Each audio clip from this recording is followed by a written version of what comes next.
Así que habiendo dicho eso, vamos entonces a comenzar con la grabación.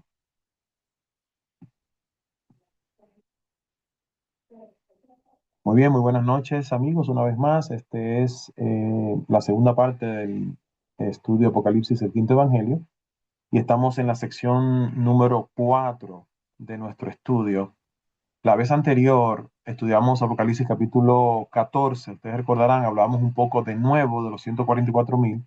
Habíamos tratado de los 144.000 cuando hablamos en el capítulo 7, pero entonces volvimos a tomar el tema de los 144.000 porque lo menciona en el capítulo 14.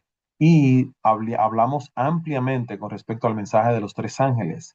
Y dijimos que el mensaje de los tres ángeles es nada más y nada menos que el mensaje de la justificación por la fe, que Jesús pelea la batalla por nosotros, que Él ganó para que nosotros venciéramos, que no son nuestras obras, sino las de Él, que Jesús es el que obra y nosotros descansamos en sus obras.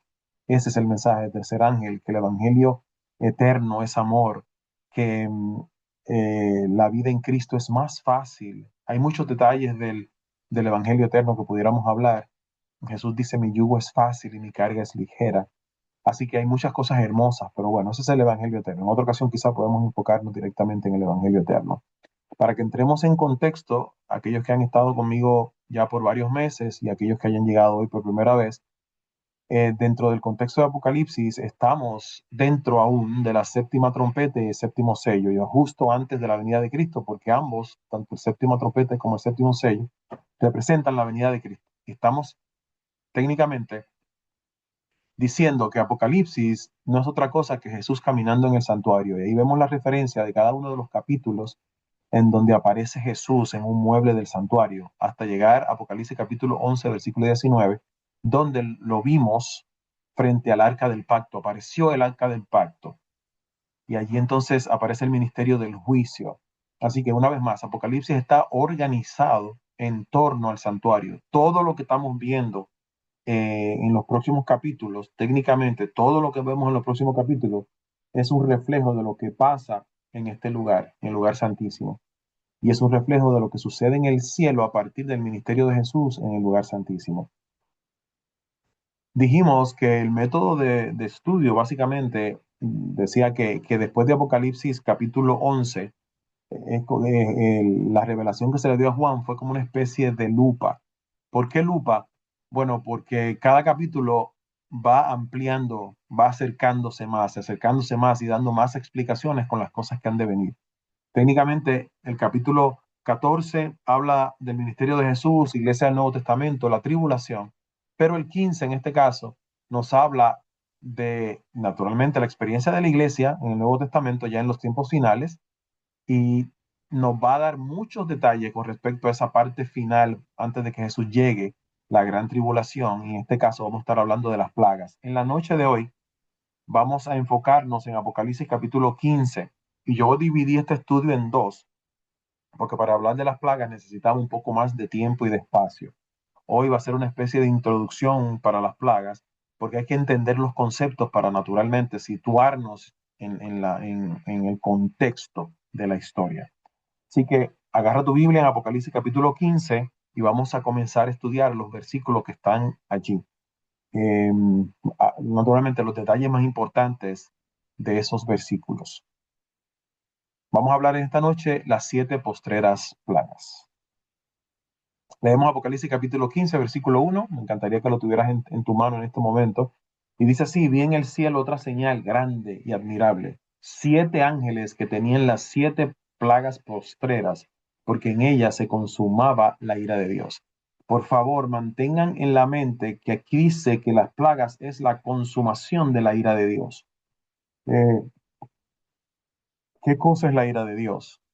Bueno, según lo que a mí me habían enseñado, la ira de Dios es que Dios va a vengar la, el pecado de las personas, y Dios va a acabar con esas personas, las va a matar. Eh, Naturalmente, algunas personas creen que la ira de Dios es que Dios está molesto, pero bueno, hoy yo quiero que aclaremos qué cosa es la ira de Dios. Así que de eso habla Apocalipsis capítulo 15, versículo 1. ¿Cuál es la agenda que vamos a tratar en el día de hoy con respecto a estos temas? Número 1, vamos a tratar de explicar y entender el marco de tiempo de las plagas. Número dos, qué cosa es la ira de Dios. Número tres, el alcance de las plagas. Y número cuatro, cómo evitar las plagas. Yo puedo hablarte hoy de todos los tecnicismos de las plagas, pero el objetivo de hoy es que no caigan sobre ti. ¿Qué debes hacer tú para que no caigan sobre ti? De eso es que quiero que hablemos en esta noche en el punto número cuatro. Muy bien, vamos entonces al primer punto. Vamos a hablar de la marca de tiempo. Recuerden que dijimos acá que el primer punto era la marca de tiempo, así que vamos entonces a hablar de las plagas desde esa perspectiva. Marco de tiempo.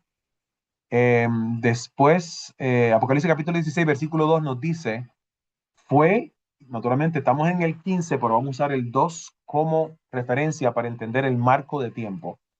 Fue el primero y derramó su copa sobre la tierra y vino una úlcera maligna. Esto lo vamos a ver el lunes que viene en detalle. Vamos a ir plaga por plaga. Hoy solamente vamos a estar por la periferia para entender los conceptos. Una úlcera maligna y pestilente sobre los hombres que tenían la marca de la bestia y que adoraban a su imagen. Entonces, en términos del marco de tiempo, las plagas, y voy a utilizar este símbolo para denotar las plagas en este estudio, las plagas se sitúan antes de la venida de Cristo, aquí, pero después de la imposición de la marca de la bestia. Recuerden que estamos buscando el marco de tiempo en la Biblia y dejando que los versículos nos expliquen eso. ¿Cuándo van a suceder las plagas? Bueno, van a suceder después de la imposición de la marca de la bestia y luego entonces van a suceder justo antes de la venida de Cristo. Sigamos entonces en el marco de tiempo. Después del pregón, y el tercer ángel lo siguió diciendo a gran voz. Este es el fuerte pregón que hablamos. ¿Qué cosa es el fuerte pregón? Es la predicación del evangelio con poder.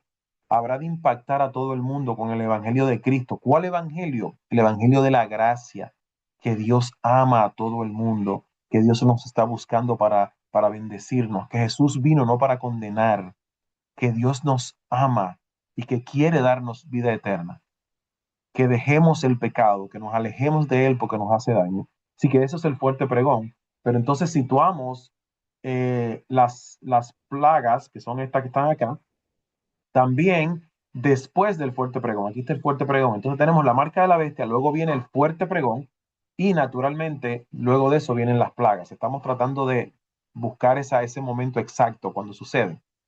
Ok, seguimos en este punto. También entonces vemos que suceden después del fin del tiempo de gracia. Vi en el cielo otra señal, grande y admirable, 7 ángeles que tenían las 7 plagas postreras, porque en ellas se consumaba la ira de Dios. Esto denota que ya ha pasado el tiempo de gracia.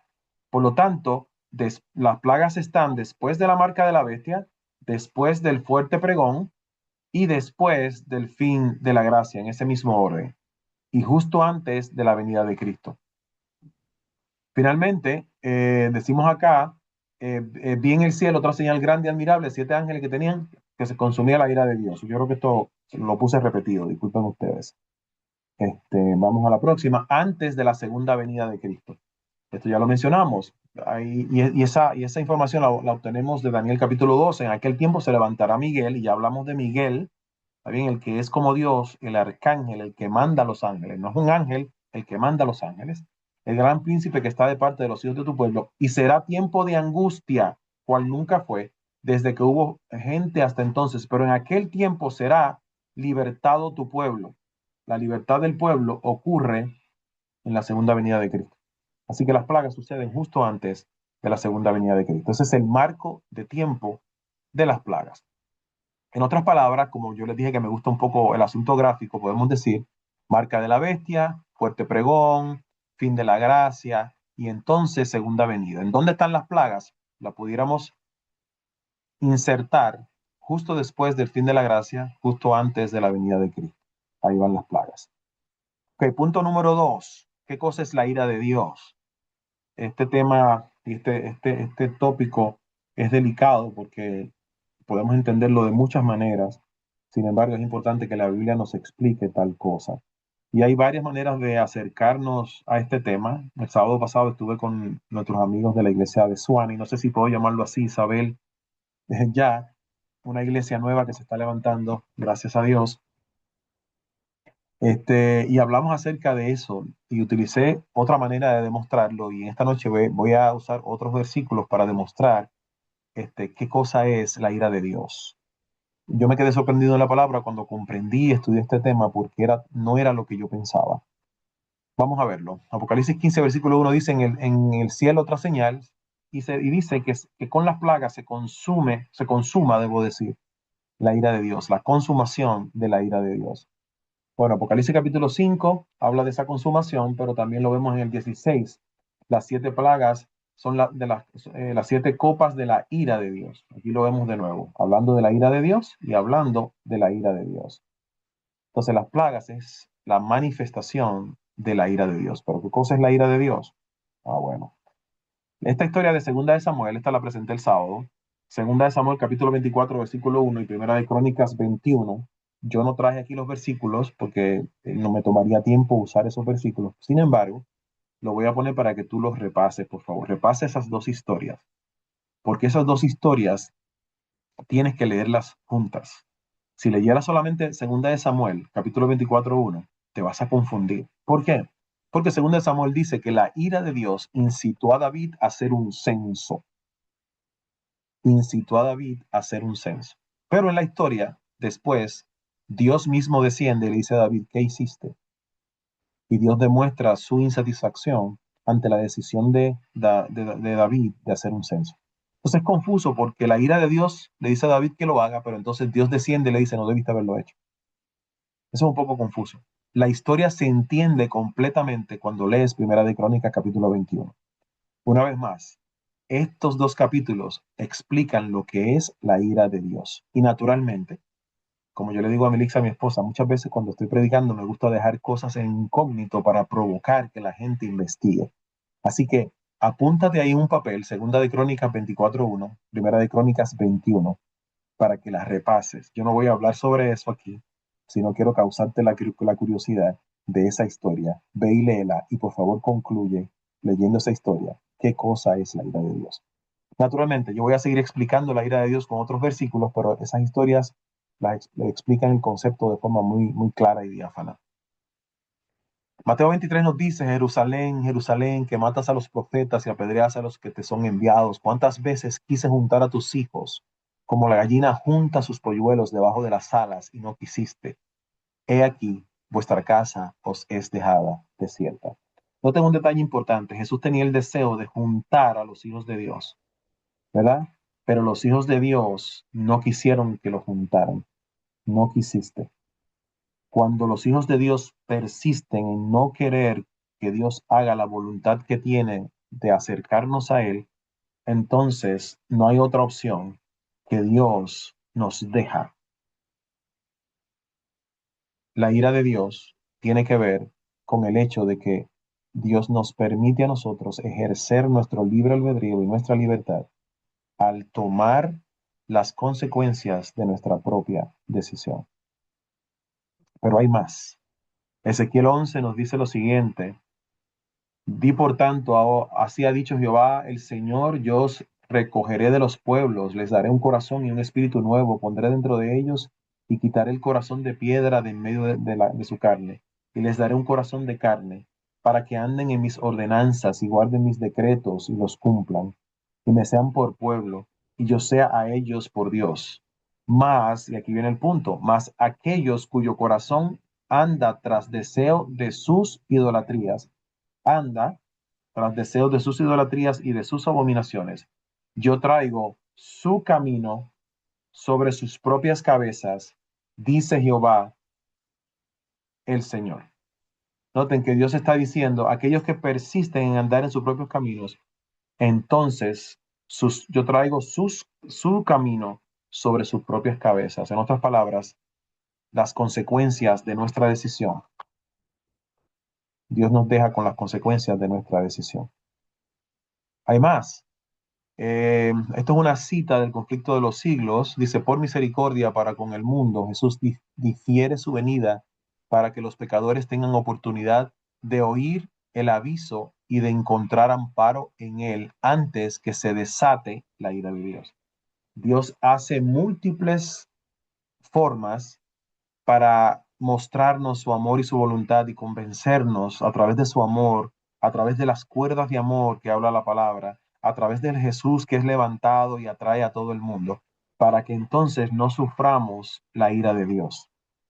Ahora bien, ¿qué cosa es la ira de Dios? Bueno, esta cita nos ayuda a entender un poco, una cita del evento de los últimos días. Usamos esta cita naturalmente como explicación dentro de nuestra teología como iglesia. Es importante que conozcamos eso. Dice, se me mostró que los juicios de Dios, miren esto, señores, no vendrán sobre ellos directamente del Señor. Entonces, señores, aquí está diciendo, hablando de esos juicios de Dios, está hablando acerca de las plagas, de las situaciones que van a pasar al final, justo antes de la venida de Cristo. No vienen directamente de parte del Señor, sino que de esta manera ellos se colocaron más allá de su protección. Él advierte, corrige, reprueba y señala el único camino seguro luego, seguro. Luego, si aquellos que han sido el objeto de su cuidado especial siguen su propio curso, el mismo versículo de Ezequiel, señores, esto lo que está haciendo simplemente es tomando el versículo que leímos de Ezequiel y el versículo que leímos de Jesús, y explicando el concepto, siguen su propio curso independientemente del Espíritu de Dios. Tras repetidas amonestaciones, si eligen su propio camino, el mismo concepto, entonces Él no encarga a sus ángeles que impidan los decididos ataques de Satanás contra ellos. Entonces noten que quien causa el dolor y el sufrimiento, quien causa el caos en los tiempos finales, las plagas, no es otro que Satanás y sus ángeles. Esto está en Evento de los Últimos Días, la página 206. La ira de Dios, este es el manuscrito 134, el Espíritu de Dios, insultado, rechazado, abusado, ya se está retirando de la tierra. Tan pronto como el Espíritu de Dios se aleje, se llevará a cabo la cruel obra de Satanás en tierra y mar. Romanos capítulo 1, porque manifiesta es la ira de Dios del cielo contra toda impiedad e injusticia de los hombres que detienen la verdad con injusticia. Le decía a la iglesia el sábado que no hay otro capítulo en la Biblia que explique de forma más clara el concepto de la ira de Dios que Romanos capítulo 1, del 18 en adelante. Si usted sigue leyendo Romanos capítulo 1, el versículo 22 nos aclara, del versículo 22 al 26 nos aclara el concepto de la ira, diciendo, estoy leyendo en el versículo 22, Romanos 1, diciendo ser sabios, se hicieron fatuos. El mismo concepto, se centraron en sus propias opiniones, por lo cual también Dios los entregó, miren la palabra, los entregó a la inmundicia en las concupiscencias de sus corazones, de suerte que contaminaron sus cuerpos entre sí mismos, los cuales mudaron la verdad de Dios en mentira, honrando y sirviendo a las criaturas antes que al Creador, el cual es bendito por los siglos. Amén. Versículo 26. Por esto, una vez más, por esto Dios los entregó a efectos vergonzosos, pues aún sus mujeres mudaron el natural uso en el uso que es contra la naturaleza. La ira de Dios es que Dios nos entrega a las consecuencias de nuestra propia decisión. Y déjeme decirle esto, Dios no hace eso de forma contenta, porque la palabra es clara diciendo, Dios no quiere la muerte del impío. Jesús vino para salvarnos, no para que nadie se perdiera, para que todo aquel que en Él crea no se pierda, mas tenga vida eterna. Ese día no es un día de felicidad. Esos días de sufrimiento no son días de felicidad. Sin embargo, el universo entero va a estar mirando cómo tu decisión o mi decisión me lleva al desastre.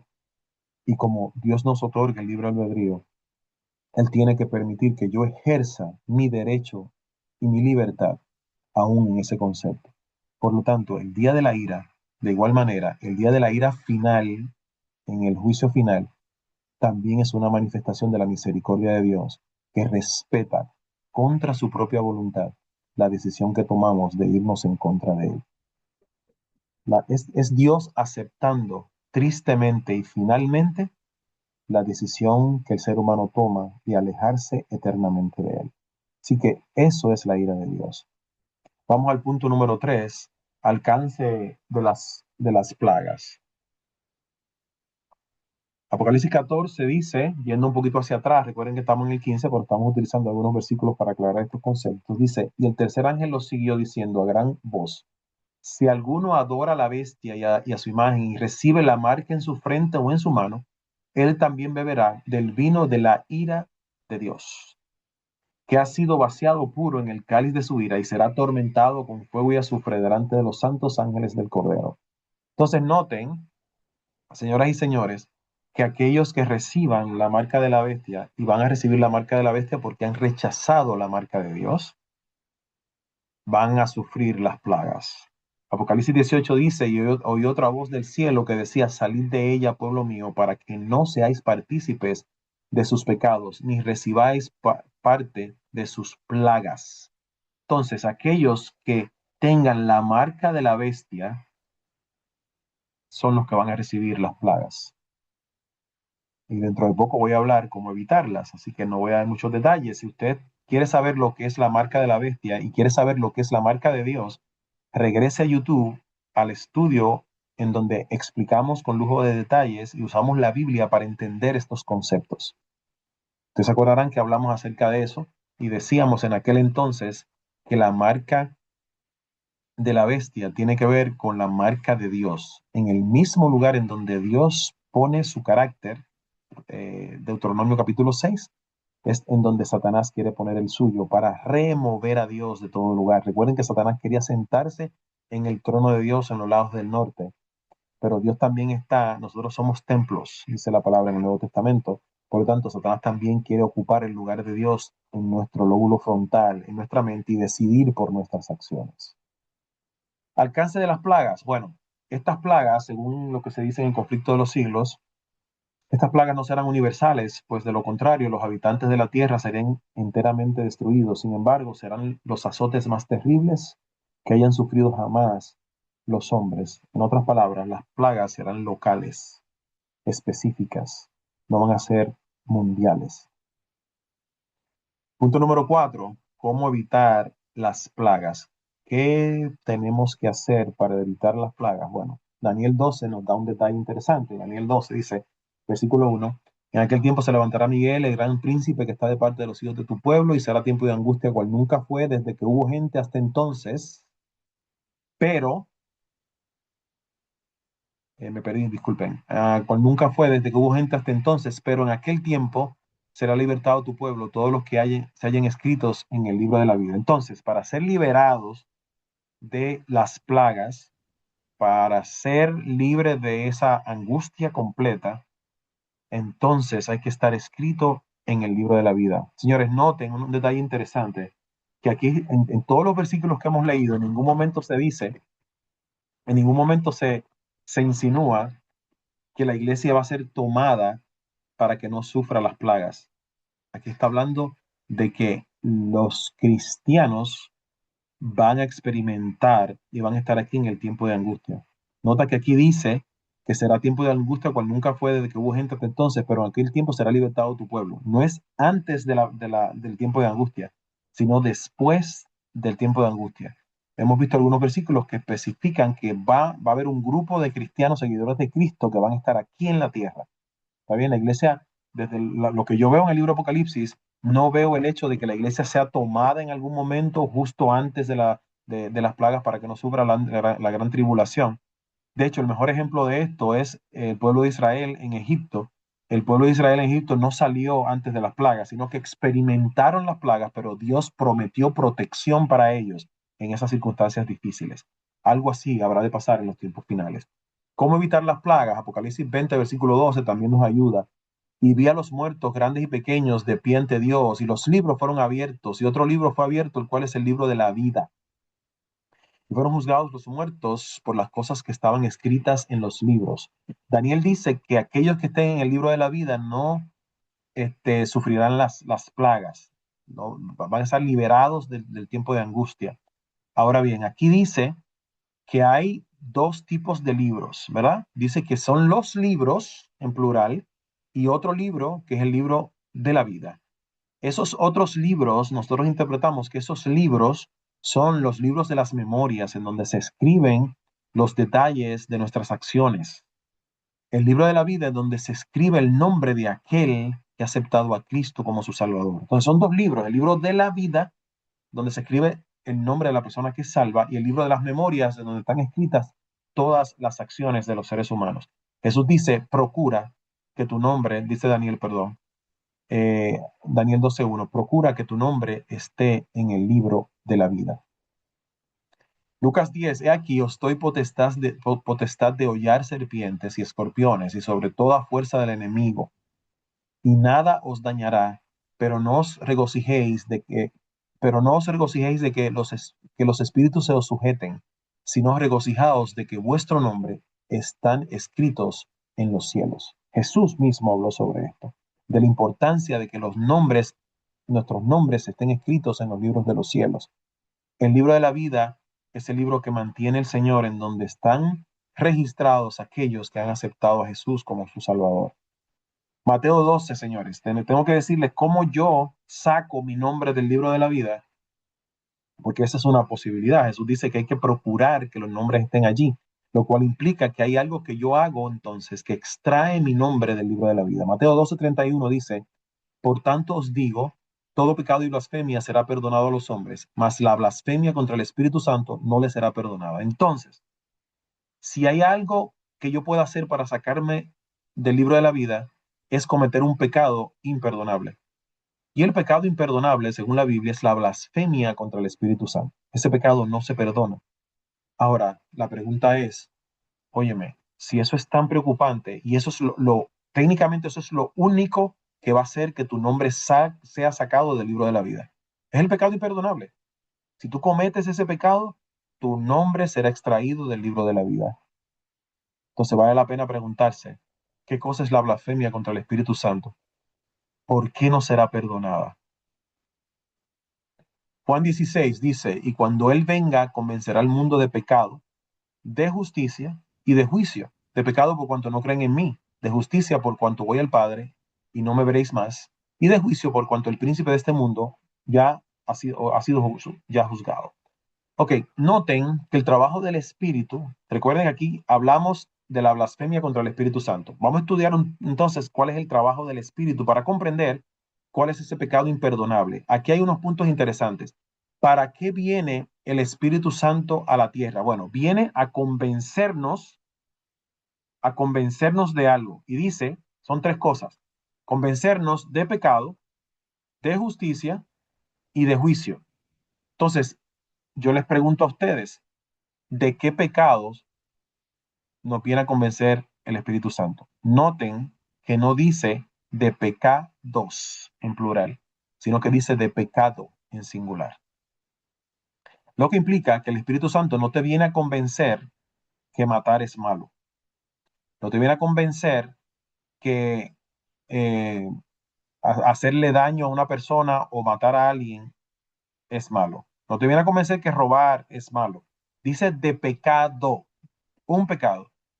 Yo le pregunto entonces a Juan, que escribió este libro, Juan, ¿de qué pecado estamos hablando? Porque es pecado en singular, ¿verdad? No es de pecados, sino de pecado. ¿Cuál es ese pecado? Sencillo, porque Juan lo explica perfectamente, Dios se lo reveló. Dice, ¿cuál es el pecado? Por cuanto no creen en mí. Ese es el pecado del cual el Espíritu Santo te va a convencer. Ese es el pecado que te lleva a la condición de extraer tu nombre del libro de la vida. Y es ese pecado el primero que se comete. Todo lo demás, señores, que vienen después son actos pecaminosos que son secundarios como resultado de la condición de haber rechazado creer en Jesús. Ese es el pecado importante. Ese es el único pecado que es imperdonable. No creer en Jesús. Ese pecado extraerá tu nombre del libro de la vida. Y el libro de Hebreos lo expresa de una forma muy interesante cuando dice Hebreos 10, ¿cuánto mayor castigo pensáis que merecerá el que pisoteare al Hijo de Dios? Escuchen esto. Y tuviere por inmunda la sangre del pacto en la cual fue santificado e hiciere afrenta al Espíritu de gracia. Noten que en este versículo se junta la afrenta contra el Espíritu, en otras palabras, la blasfemia contra el Espíritu, con pisotear la sangre del Cordero y tenerla por inmunda. Si yo tengo la sangre de Cristo por inmunda, lo que estoy diciendo es, no es apta para un sacrificio, no limpia los pecados. Si yo digo que Jesús no es suficiente o no acepto a Cristo, entonces yo estoy cometiendo una afrenta contra el Espíritu de gracia.